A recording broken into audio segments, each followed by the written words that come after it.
IPL 2025 ஆர்சிபியோட new captain நம்ம ஹர்திக் பாண்டியாவா? என்னடா இது, எல்லாரும் ட்விஸ்ட் மேல ட்விஸ்ட் வச்சுக்கிட்டே இருக்கீங்க. ஆக்சுவலி என்ன ஆச்சுன்னு பாத்தீங்கன்னா, கடந்த சில நாட்களா மும்பை இந்தியன்ஸ் மேனேஜ்மெண்ட் ஹர்திக் பாண்டியாவை டீம்ல இருந்து ரிலீஸ் பண்ண போறாங்க அப்படின்ற மாதிரி ஒரு நியூஸ் வந்துட்டு இருக்கு. என்னடா இது, ஆல்ரெடி ஒரு பக்கம் பாத்தீங்கன்னா ரோஹித் சர்மா மும்பை இந்தியன்ஸ் விட்டு வெளில போறது ஆல்மோஸ்ட் உறுதின்னு சொல்லிட்டு இருக்காங்க. இப்போ இன்னொரு பக்கம் என்னன்னா, ஹர்திக் பாண்டியாவை வேற டீம் ரிலீஸ் பண்ண போறாங்கன்ட்டு ஒரு பெரிய குண்டு தூக்கி போட்டிருக்காங்க. சரி, ஹர்திக் பாண்டியாவை மும்பை இந்தியன்ஸ் டீம் ரிலீஸ் பண்றாங்களோ ஆர்எல்ஸ் ஹர்திக் பாண்டியாவே டீம் விட்டு வெளில வராரோ, ஓகே, எப்படி இருந்தாலும் ஹர்திக் பாண்டியா மெகா ஆக்ஷனுக்கு வரணும். அப்படி நம்ம ஹர்திக் பாண்டியா மெகா ஆக்ஷனுக்கு வரும்போது யாரெல்லாம் அவருக்கு பிட் பண்ணுவா? மோஸ்டா எல்லா டீமே தான் பிட் பண்ண ட்ரை பண்ணுவாங்க. Because Hardik Pandya current world கிரிக்கெட்லயே one of the best allrounder and also நல்ல கேப்டன்சி மெட்டீரியல். ஒரு கேப்டனா குஜராத் 2 வாட்டி IPL ஃபைனல்ஸ்க்கு கொண்டு போயிருக்காரு அண்ட் ஒரு டிராஃபி ஆல்சோ வின் பண்ணி கொடுத்திருக்காரு. பிளஸ் சில மாதங்களுக்கு முன்னாடி பார்த்தோன்னா இந்தியன் டீமோட செகண்டரி கேப்டனா இருந்தது ஹர்திக் பாண்டியா தான். Plus world cup winning vice captain வேற. எல்லாம் சரி, முதல்ல எதுக்கு ஹர்திக் பாண்டியாவை மும்பை இந்தியன்ஸ் மேனேஜ்மெண்ட் ரிலீஸ் பண்ணணும்? அப்படி ஹர்திக் பாண்டியா மெகா ஆக்ஷனுக்கு வந்தா அவர் எடுக்கிறதுக்காக எந்தெந்த டீம்லாம் போட்டி போடுவாங்க? ஆல்சோ மெகா ஆக்ஷனோட ரிட்டன்ஷன் லிஸ்ட் எந்த ஃபார்மேட்ல இருக்க போதுன்ட்டு ஒரு நியூஸ் வந்திருக்கு. பிளஸ் ஒரு most disappointing loss against Sri Lanka, இதெல்லாத்தையும் பத்தி இந்த வீடியோல பார்க்கலாம். சரி, ஃபர்ஸ்ட் ஹர்திக் பாண்டியாவை எதுக்காக மும்பை இந்தியன்ஸ் மேனேஜ்மெண்ட் ரிலீஸ் பண்ணணும்னு நினைக்கிறாங்க பாத்தீங்கன்னா, பர்சனலா மும்பை இந்தியன்ஸ் மேனேஜ்மெண்ட்டுக்கும் ஹர்திக் பாண்டியாவுக்கும் ஏதோ ப்ராப்ளம்லாம் கிடையாது. சரி, வேற என்ன பிரச்சனைன்னு பாத்தீங்கன்னா, ஹர்திக் பாண்டியா கிட்ட மும்பை இந்தியன்ஸ் மேனேஜ்மெண்ட் மெயினா கேப்டன்சி கொடுத்ததுக்கான காரணமே அவர் நல்ல பிளேயர், நல்ல ஆல்ரவுண்டர், அதெல்லாம் ஒரு பக்கம் இருக்கட்டும். பட் மெயின் ரீசன் என்னன்னு பாத்தீங்கன்னா, ரோஹித் சர்மாக்கு அடுத்த இந்தியன் டீம் கேப்டன் ஆக போறது ஹர்திக் பாண்டியான்ற மாதிரி தான் இருந்துச்சு.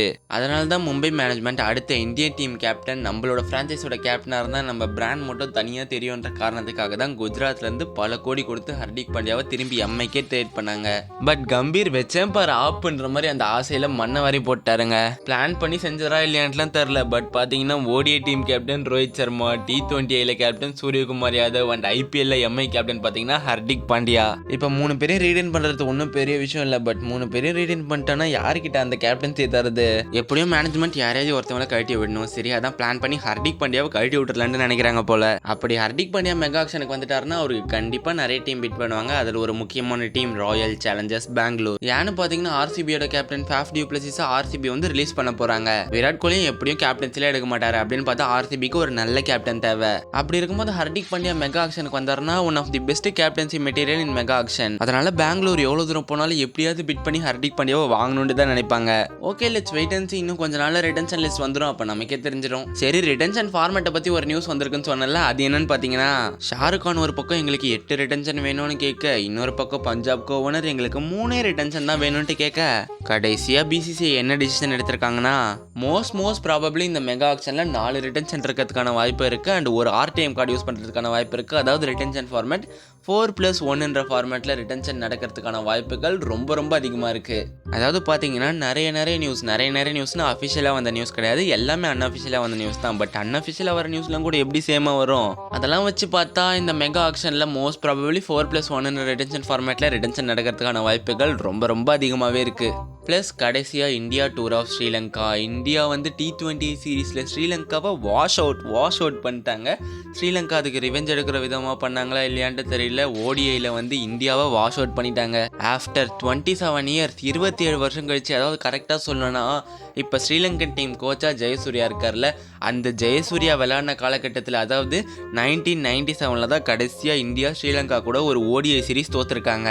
27 வருஷமா, அதாவது பரம்பரையாக கட்டி காப்பாற்றி வச்ச இந்த கௌரவம் எல்லாம் அப்படியே மண்ணா போயிடுச்சு நேற்று நைட்டோட. கெய்க்வாட் ஃபேன்ஸ் விட்ட சாபமா ஆர்எல்ஸ் CSK ஃபேன்ஸ் விட்ட சாபமா ஆர்எல்ஸ் கில் ஹேட்டர்ஸ் விட்ட சாபமான்ட்டு தெரியல எனக்கு. கடைசியில் அதில் ஏதோ ஒன்று தான் பழிச்சிருக்கு. பட் கொஞ்சம் லாஜிக்கலாக நம்ம பேசணும்னா இந்த ODI சீரீஸ்ல நமக்கு எதுவுமே ஒழுங்கா போலையே. ஒரு பர்டிகுலர் பிளேயரை கை காமிச்சு, அதாவது இந்த ஒரு பிளேயர் தான் ஒழுங்கா பெர்ஃபார்ம் பண்ணல, இல்லை இந்த 2 பிளேயர் தான் பெர்ஃபார்ம் பண்ணல, அதனால தான் நம்ம சீரீஸ் தோத்தணும் அப்படி நம்மளால சொல்ல முடியாது. பிகாஸ் 3 மேட்சுமே பேட்டிங்ல ரோஹித் சர்மாவை தவிர வேற யாருமே கான்ட்ரிபியூட்டே பண்ணலையே. ஒரு 2 மேட்ச் அக்ஷர் படேல் கொஞ்சம் 40 அந்த மாதிரிலாம் அடிப்பாரு. பிளஸ் சுப்மன் ஒரு 30, அதுக்கப்புறம் வாஷி ஒரு 30 போன மேட்ச்ல அடிப்பாரு. அதை தவிர மிச்ச எந்த பிளேயருமே அவ்வளோவான்னு கூட சொல்ல முடியாது. ஒரு ஸ்மால் அமௌண்ட் ஆஃப் ரன்ஸ் கூட கான்ட்ரிபியூட்டே பண்ணலையே.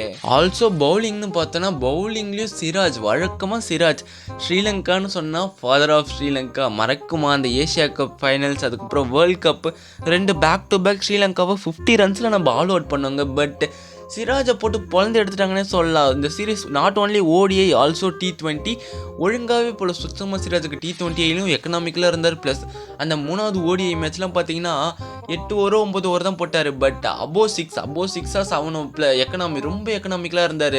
செம்மையா 10 நிசங்கா ப்ளஸ் 2 ஓப்பனர்ஸுமே அவரை தான் போட்டு பொழந்து கட்டினாங்களே. அண்ட் நம்ம ஒரு சில மெயின் பிளேயர்ஸ், அதாவது முக்கியமான பிளேயர்ஸ்லாம் இந்த சீரீஸில் மிஸ் பண்ணோம் தான். ஓகே, பவுலிங்கில் ஒரு ஜஸ்பிரீத் பும்ரா, ஒரு ஜடேஜா, ஒரு ஹர்திக் பாண்டியா, இந்த மாதிரி முக்கியமான பிளேயர்ஸ்லாம் சீரீஸில் மிஸ் பண்ணோம் தான். ஓகே, பட் நம்ம கிட்ட இருக்க டீம் ஒன்றும் மோசமான டீம் இல்லைங்க, நிஜமாலே நல்ல டீம். ஆக்சுவலி இந்த ஸ்ரீலங்கன் டீமுக்கு நம்ம கிட்ட இருக்க டீமே ஓகே. பிகாஸ் இது பார்த்தீங்கன்னா நம்ம இந்தியன் டீமோட ஆல்மோஸ்ட் நம்ம இந்தியன் டீமோட ஏ டீம் வச்சு தான் விளாட்றோம். பட் ஸ்ரீலங்கா அவங்களோட பி டீம் வச்சு தான் விளாட்றாங்க. ஸ்ரீலங்கா கிட்ட ஆல்மோஸ்ட் அவங்களோட மெயின் பிரைமரி டீமில் இருக்க 5-6 பேருக்கு மேலே இன்ஜுரி ஆயிடுச்சு. பவுலர்ஸ்னு பார்த்தோன்னா பத்திரனாக்கு இன்ஜுரி ஆகிடுச்சு, துஷாராக்கு இன்ஜுரி ஆகிடுச்சு, மதுசங்காக்கு இன்ஜுரி ஆகிடுச்சு, அண்ட் ரொம்ப முக்கியமான பிளேயர் வைண்டு அசரங்கா அவருக்கு இன்ஜுரி ஆகிடுச்சு. இப்படி ஸ்ரீலங்கா வந்து அவங்களோட எல்லா மெயின் பிளேயர்ஸ் ரொம்ப முக்கியமான பிளேயர். அசரங்காலாம் எவ்வளோ இம்பார்ட்டன்ட்டு நான் சொல்லணுன்ற அவசியமே இல்லை. ஸ்ரீலங்காவுக்கு ஒரு தூணாகவே விளங்கியிருக்காரு அசரங்கா. அவரே இல்லை, அவர் இல்லாமல் வந்து விளையாடி இந்தியாவை ஒயிட் வாஷ் பண்ணி சீரீஸை வின் பண்ணியிருக்காங்க. அப்படி அவங்களால பண்ணும்போது நம்மளால ஜஸ்ட் பும்ரா, ஜடேஜா, ஹர்திக் பாண்டியாலாம் இல்லாமல் நம்மளால சீரீஸ் என்ன ஒரு மேட்ச் வின் பண்ண முடியாதா?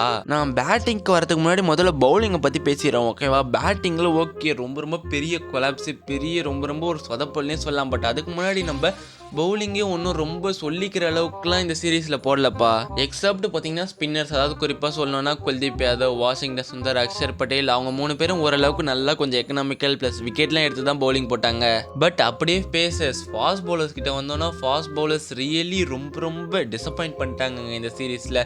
T20 சீரீஸ் ஓகே ஓரளவுக்கு ஒழுங்காக தான் பண்ணாங்க. பட் ODI சீரீஸ்னு வரும்போது அதுவும் நம்ம பிரைமரி ஃபாஸ்ட் பவுலர், இந்த சீரீஸில் பிரைமரி ஃபாஸ்ட் பவுலராக இருந்தது முகமது சிராஜ். அதுவும் ஆப்பனண்ட் வேறு ஏதாவது டீமாக இருந்தால் கூட பரவாயில்லைங்க.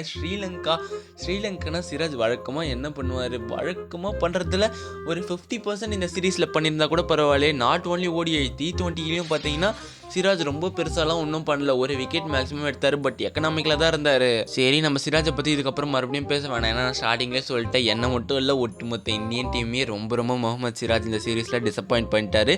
ஹோப் நெக்ஸ்ட் சீரீஸில் ஒரு கம்பேக் அவர்கிட்ட இருந்து இருக்கும்ட்டு. சரி, இப்போ ஒரு செகண்டரி ஃபாஸ்ட் பவுலர், அதாவது ஷமி, பும்ராலாம் இல்லாத சமயத்தில் செகண்டரி ஃபாஸ்ட் பவுலராக கம்பீர் அஷ்தீப் சிங்கை பிக் பண்ணார். ஓகே, அஷ்தீப் சிங் பார்த்தீங்கன்னா T20ல பிரைமரி தான், ஓகே மெயின் பவுலர் T20ல, அதே மாதிரி T20ல ஓரளவுக்கு நல்லா தான் பண்ணார். பட் ODIன்னு வரும்போது ரொம்ப disappoint again Arshdeep Singh. Actually பார்த்தீங்கன்னா ரொம்ப ODIயில் அவருக்கு அந்த அளவுக்கு பெரிய எக்ஸ்பீரியன்ஸ் இல்லை. இதுக்கு முன்னாடி ஒரு சில மேட்சஸ்லாம் தான் விளையாடி இருக்காரு. பட் அந்த ஒரு சில மேட்சஸில் டீசெண்டாக, நிஜமாலே டீசெண்டாக, ப்ளஸ் ஐ திங்க் ஒரு 4-4 5-4 எடுத்திருக்காருன்னு நினைக்கிறேன். ODIயில் கொஞ்சம் நம்பிக்கை வச்சிருந்தேன். எனக்கு ஓரளவுக்கு நல்லா ரொம்பலாம் நான் ஒன்றும் கேட்கல, போட்டு ஒரு 6 விக்கெட் 7 விக்கெட்லாம் கொஞ்சம் ஒரு டீசெண்டாக ஒரு எக்கனாமிக்கலாக ப்ளஸ் கொஞ்சம் விக்கெட் எடுத்து அந்த மாதிரி தான் போடுவாருன்னு நினச்சேன். ஆனால் அகெயின் பார்த்தீங்கன்னா ஹர்ஷிப் சிங்கும் நம்மளை டிசப்பாயிண்ட் பண்ணிட்டாருங்க.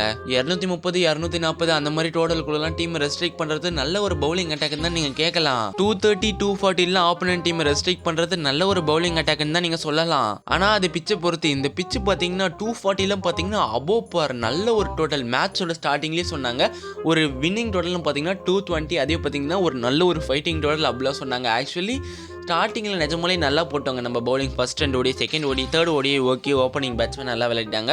ஃபஸ்ட்டு 2 ODIலையுமே நம்ம சூப்பராக ஸ்டார்டிங்லேயே நல்லா போட்டு நல்லா ஏர்லி விக்கெட்ஸ்லாம் நிறைய எடுத்துட்டோம். பட் ஆனால் கடைசியில் ஒரு மிடில் ஆர்டர் பேட்ஸ்மேனை நம்ம ஆட விட்டுருந்தா கூட பரவாயில்ல. ஆனால் ஒரு டெய்ல் எண்டர் ஒரு லோவர் ஆர்டர் பேட்ஸ்மேன் வெள்ளலாகவே அடிக்க விட்றோம். அண்டு அசிதா பெர்னாண்டோ, ரமேஷ் மெண்டிஸ் இவங்களாம் வந்து பார்த்தீங்கன்னா போட்டு கிட்டத்தட்ட ஒரு 70-80 ரன்ஸ் பார்ட்னர்ஷிப் போட்டு டீம் டோட்டலில் ஒரு 240 அந்த மாதிரி கொண்டு வராங்க. இதெல்லாம் தான் வந்து நான் வந்து பவுலர்ஸோட மிஸ்டேக்குன்னு சொல்கிறேன். இது வந்து இப்போ மட்டும் நடக்கல, பாஸ்ட்டில் பார்த்தீங்கன்னா கடந்த சில வருடங்களாகவே இந்தியன் டீம் அந்த ஒரு டெய்ல் எண்டரோட விக்கெட் எடுக்கிறதுக்கு ரொம்பவே கஷ்டம் தான் பட்டுட்டு இருக்காங்க. பட் அதை நம்ம சரி செஞ்சே ஆகணும். அண்ட் இந்த சீரீஸை நம்ம தோறதுக்கான இன்னும் ஒரு சில ரீசன் என்னென்னு பார்த்தீங்கன்னா கம்பீர் பண்ண அந்த சேஞ்சஸ். கம்பீரை குறை சொல்லணுன்ட்டு நான் சொல்கிறேன்ட்டுலாம் யாரும் நினைக்காதீங்க, ஓகேவா? சேஞ்சஸ் பண்ணலாம், தப்பு இல்லை. பட் இந்த ஒரு டெஸ்ட்லாம் பண்ணும்போது ஒரு 3 மேட்ச் ODI சீரீஸ்னு இருக்கா, அதில் வந்து ஒரு ஃபஸ்ட்டு 2 மேட்சை வின் பண்ணிவிட்டு கடைசி ஒரு மேட்ச், அந்த கடைசி ஒரு மேட்ச்சில் இந்த டெஸ்ட்லாம் பண்ணலாமே. ஆரம்பத்தில் முதல் மேட்ச்சே இந்த டெஸ்ட்லாம் பண்ணுமா? KL ராகுல் பார்த்தீங்கன்னா ஆக்சுவலாக நல்லா இருந்தார், நல்ல ஒரு ஃபார்ம், வேர்ல்ட் கப்பில் நல்ல ஒரு ஃபார்மில் இருந்தார் அந்த ஒரு 5வது பிளேஸில் விளையாடும் போது. பட் இவர் பண்ணுற டெஸ்ட்டில் KL ராகுல் இன்னும் இறக்கி 7வது ஸ்பாட்டு 6வது ஸ்பாட்டு அந்த மாதிரி வர வச்சு அவரோட ஒரு மாதிரி அந்த ஒரு ரிதமில் இருப்பாங்க. அவங்க அதையே ஸ்பாயில் பண்ணி விட்டாரு. மிடில் ஆர்டர் கொலாப்ஸ்க்கான மெயின் ரீசன் என்ன கேட்டீங்கன்னா இந்த ஒரு டெஸ்ட் தான் நான் சொல்லுவேன். But okay it's all over. இதுக்கப்புறம் நம்மளால எதுவும் பண்ண முடியாது. ஹோப் நெக்ஸ்ட் சீரிஸ்ல ஒரு கம்பேக் தருவோன்ட்டு. ஓகே கைஸ், சொல்ல வேண்டிய இதெல்லாம் சொல்லிட்டேன்னு நினைக்கிறேன். சரி ஓகே, ஹர்திக் பாண்டியா மெகா ஆக்ஷனுக்கு வருவாரான்ட்டு தெரியல. ஒருவேளை ஹர்திக் பாண்டியா மெகா ஆக்ஷனுக்கு வந்தாருன்னா அவரை எந்த டீம் பிக் பண்ணுவாங்கன்ட்டு நீங்க நினைக்கிறீங்க? அண்ட் இந்த சீரிஸ் லாஸ்க்கான ஒரு மெயின் ரீசனா நீங்க எதை நினைக்கிறீங்க மறக்காம சொல்லுங்க. ஓகே கைஸ், வீடியோ பிடிச்சிருந்தா லைக் ஷேர் கமெண்ட் சப்ஸ்கிரைப் பண்ணுங்க. Love you all. Bye guys.